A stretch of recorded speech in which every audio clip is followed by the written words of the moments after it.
Hi, అందరూ బాగున్నారా? Welcome to my channel. ఈరోజు మనం చేపల పులుసు చేసుకుంటున్నామండి.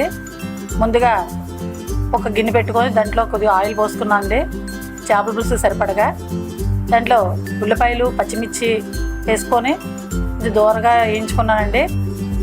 ఇవి వేగిలోపు వేగాలండి. బాగా వేగిన తర్వాత అందులో టమాటాలు వేసుకోవాలండి. టమాటాలు వేగిన తర్వాత కొంచెం దాంట్లో కొంచెం పచ్చివాసన పోయేలాగా వేపుకోవాలండి. చూడండి, కొంచెం బాగా వేగాయి, దగ్గర పడ్డాయి. ఇప్పుడు అందులో కొంచెం అల్లం వెల్లుల్లి పేస్ట్, గరం మసాలా వేసుకోవాలండి. అల్లం వెల్లుల్లి పేస్ట్, గరం మసాలా వేసుకోవాలండి.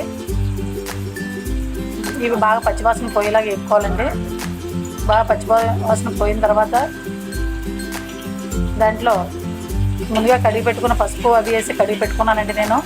మేము కారంలో కూడా అన్ని మసాలాన్ని వేసుకొని కారం ఆడించుకుంటామండి. దానివల్ల అందులోనూ ఆ మసాలా